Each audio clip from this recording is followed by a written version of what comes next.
Hello, class 8th. How are you all? I hope you are all doing well and trying to work hard on your studies. Today, we are going to start with a new chapter, that is a chemistry chapter, chapter number 4, metals and non-metals. I have made a few flow charts on the notes to make you understand it in a better way, as we are all trying very hard to make you understand the concepts, because these concepts are new for you all. So I want you to understand it in a better way. So first of all, see, I have categorized elements into 3 categories: metals, non-metals and metalloids. First of all, what is an element? Element is a substance that cannot be broken down chemically into simpler substance. आपको पता होगा chemistry में more than 100 elements के बारे में ज़िक्र है और हम उसी के बारे में समझने की कोशिश पढ़ते हैं, उसी के बारे में केमिस्ट्री में। वो होते हैं एलिमेंट्स जिनको हम केमिकली ब्रेक नहीं कर सकते further. They are called elements, जैसे for example sodium, carbon, nitrogen, oxygen, ये सारे एलिमेंट्स हैं। एलिमेंट्स को वी कैन कैटेगराइज या we can classify them in 3 categories. First is metals. इसमें एग्जाम्पल्स आते हैं iron, copper, tin and silver. दूसरा कैटेगरी आती है नॉन मेटल्स की। इसकी एग्जाम्पल्स हैं sulphur and phosphorus. Okay. Third category होती है मेटलॉइड्स की। मेटलॉइड्स में मेटल्स और नॉन मेटल्स दोनों की प्रॉपर्टी होती है और इसके एग्जाम्पल्स हैं silicon, arsenic, antimony and germanium. ये तो हो गया समझना कि मेटल एलिमेंट्स की 3 कैटेगरीज क्या हैं: मेटल्स, नॉन मेटल्स और मेटलॉइड्स। अब हम ये समझना चाहते हैं कि केमिकली या इलेक्ट्रॉनिक पॉइंट ऑफ व्यू से मेटल्स क्या होते हैं, नॉन मेटल्स क्या होते हैं और मेटलॉइड्स क्या होते हैं। तो उसके लिए first of all we will have to understand what is the structure of atom. आपने पहले शायद नहीं पढ़ा है, तो इसलिए ये डायग्राम बनाना बहुत ज़रूरी था आपको एक्सप्लेन करने के लिए कि एक एटम का स्ट्रक्चर क्या होता है। आप ऐसा एक डायग्राम देख रहे हैं, ये एक एटम, सोडियम एटम का स्ट्रक्चर है। इसमें बीच में जो ये ऑरेंज पार्ट है, इसको हम न्यूक्लियस बोलते हैं और ये पॉजिटिवली चार्ज होता है। पॉजिटिवली चार्ज न्यूक्लियस के सराउंडिंग आप देख रहे हैं 3 ऑर्बिट्स हैं जिसमें नेगेटिवली चार्ज इलेक्ट्रॉन्स घूमते रहते हैं या रिवॉल्व करते रहते हैं, जस्ट लाइक सोलर सिस्टम। तो आप ध्यान से देखिए, यहाँ पर टोटल 11 पॉजिटिव प्रोटॉन्स हैं जो कि न्यूक्लियस के अंदर रहते हैं और इसीलिए nucleus is always positively charged. जितने प्रोटॉन होते हैं जो कि पॉजिटिवली चार्ज होते हैं, उतने ही नंबर ऑफ़ इलेक्ट्रॉन होते हैं जो कि नेगेटिवली चार्ज होते हैं। यानी positive is equal to negative, यानी कि एक एटम इलेक्ट्रिकली न्यूट्रल होता है, उस पर कोई चार्ज नहीं होता जब वो एक एटम होता है। जैसे सोडियम में न्यूक्लियस में 11 प्रोटॉन्स हैं और अगर आप गिनेंगे तो यहाँ पर भी 11 इलेक्ट्रॉन्स हैं। पहले शेल में या पहली ऑर्बिट में 2, दूसरी ऑर्बिट में 8 और थर्ड ऑर्बिट में या थर्ड शेल में 1। टोटल हो गया 11 negative, 11 positive. That means it is a electrically neutral atom. फिर हम बात करते हैं ऑक्टेट की। जब हम शेल्स की बात करते हैं, यानी कि ये ऑर्बिट्स की जब हम बात करते हैं, तो एक बात और समझ लीजिए, जो पहला शेल है या ये वाला, इसमें केवल 2 इलेक्ट्रॉन्स आ सकते हैं, ओनली 2, उससे ज़्यादा नहीं आ सकते। और बाकी सारे में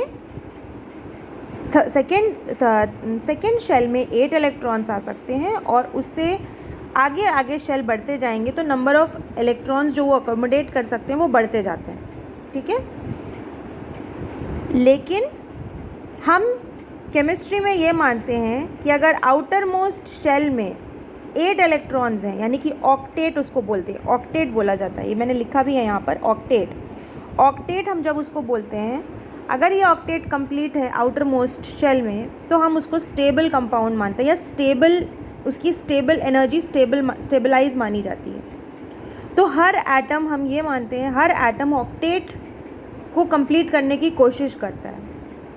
तो आप सोडियम में ध्यान से देखिए, आउटर मोस्ट शेल में 1 इलेक्ट्रॉन है और उसके इनर मोस्ट, उसके थोड़ा पीछे वाले शेल में 8 इलेक्ट्रॉन्स हैं। तो अगर किसी तरह ये सोडियम एटम 1 इलेक्ट्रॉन दे दे तो उसके आउटर मोस्ट शेल में कितने हो जाएंगे? 8 इलेक्ट्रॉन्स, यानी कि आउटर मोस्ट शेल में 8 इलेक्ट्रॉन्स ऑक्टेट कंप्लीट हो जाएगा, यानी कि वो स्टेबिलिटी की तरफ बढ़ जाएगा।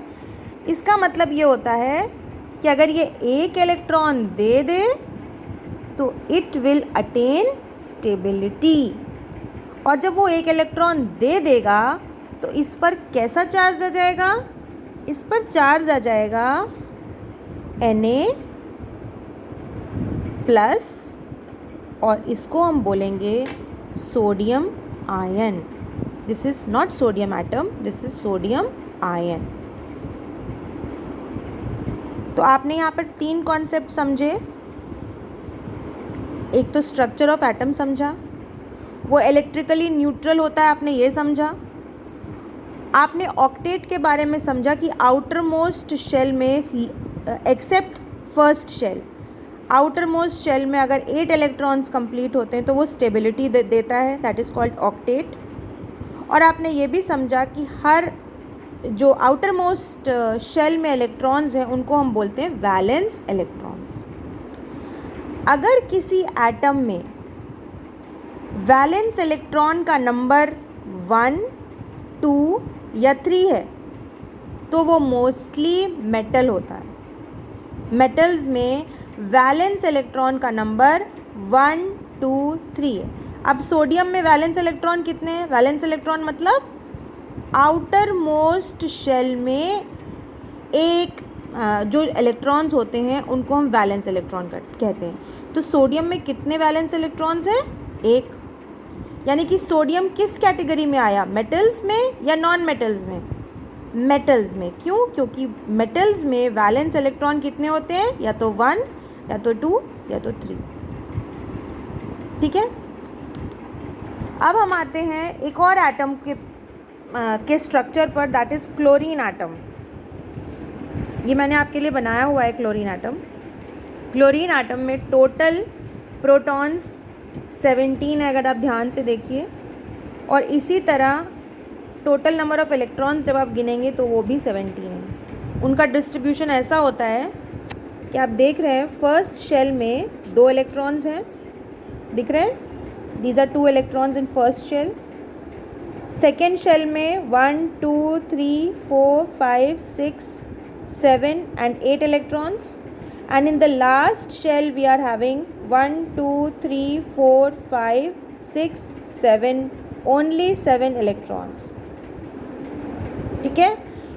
इसका मतलब अगर हम इसके वैलेंस इलेक्ट्रॉन्स कितने हो गए? आउटर मोस्ट में कितने हैं? 1, 2, 3, 4, 5, 6, 7। ये गलत है, ये वाला एक्स्ट्रा बन गया है, sorry.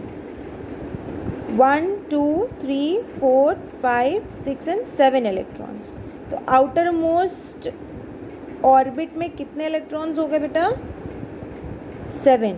So they are the valence number of valence electrons in chlorine is 7।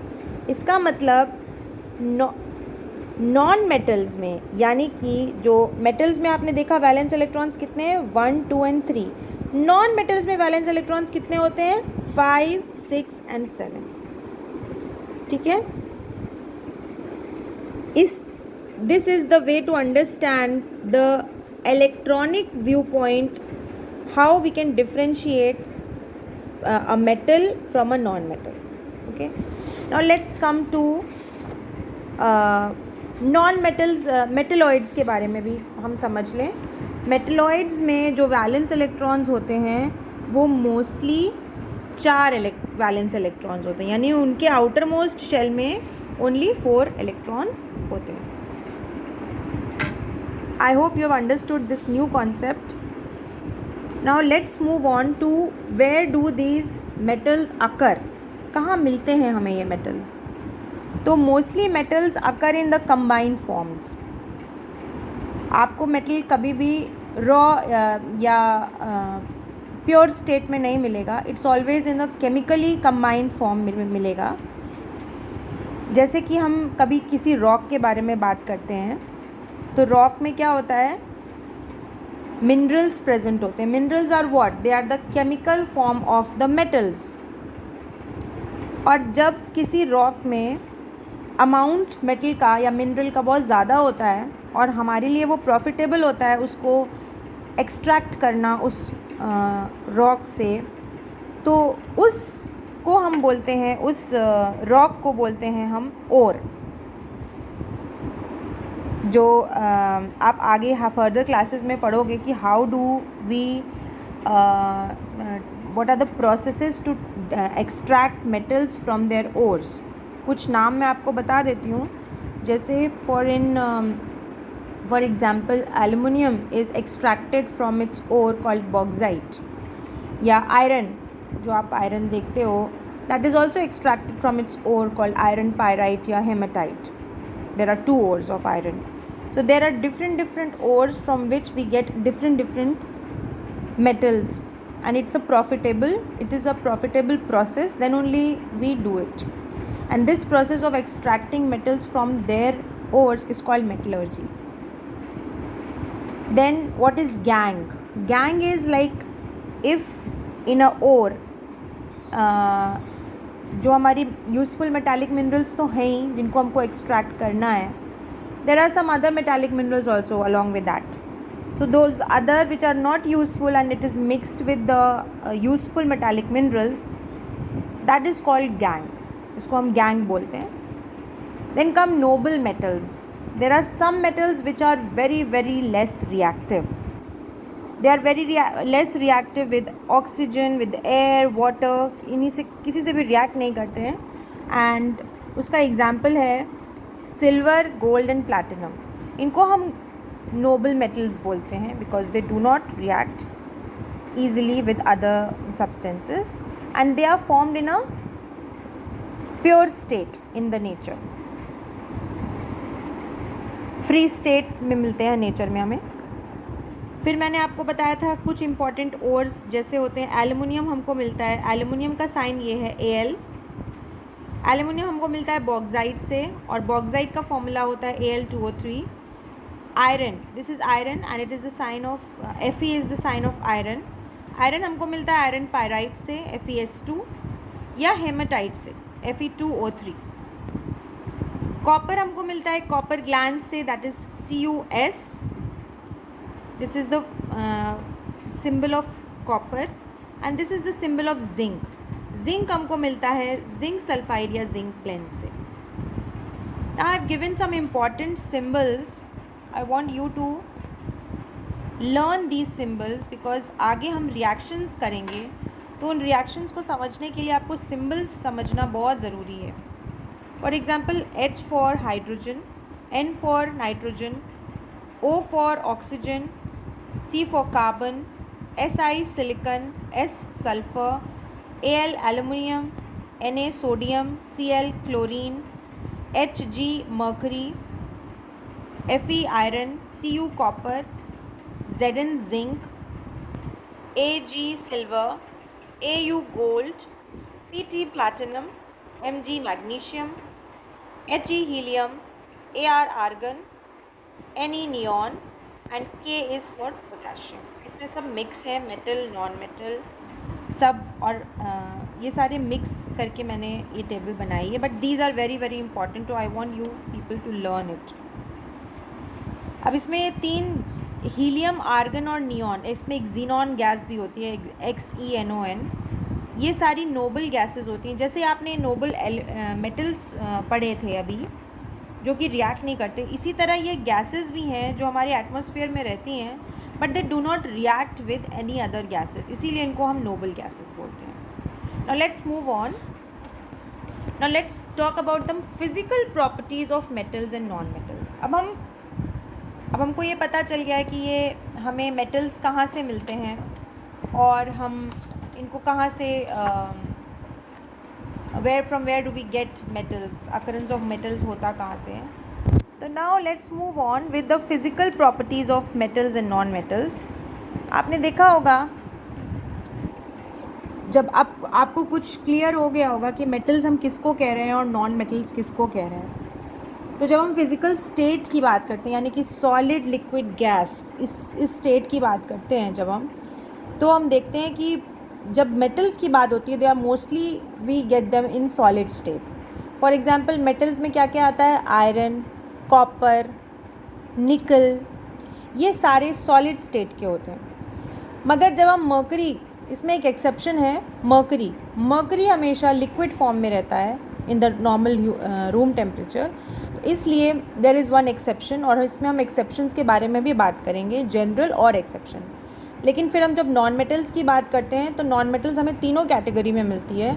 Solid में हमें मिलता है carbon and sulphur, liquid state में हमें मिलता है ब्रोमीन, गैसियस स्टेट में हमको मिलती है ऑक्सीजन एंड नाइट्रोजन, जो हमें पता है हमारे एयर में प्रेजेंट रहती है। फिर हम बात करेंगे लस्टर मतलब शाइनी अपीयरेंस या shine.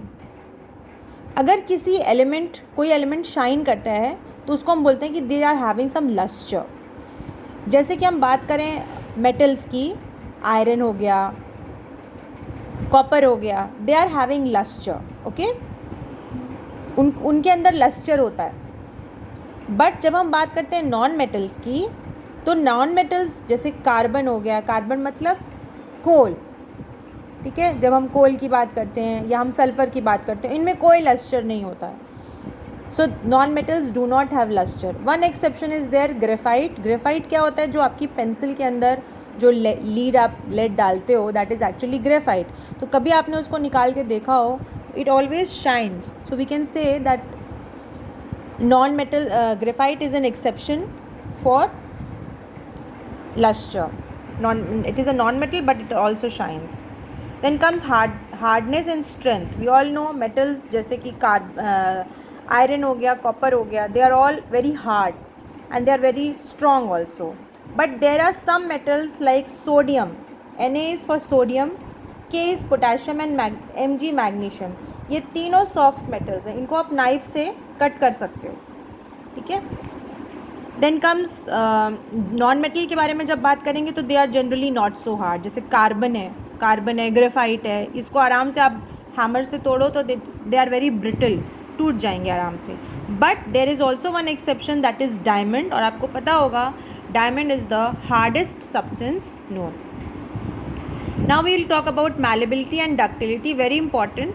Malleability is a property of a substance in which it can be beaten into sheets।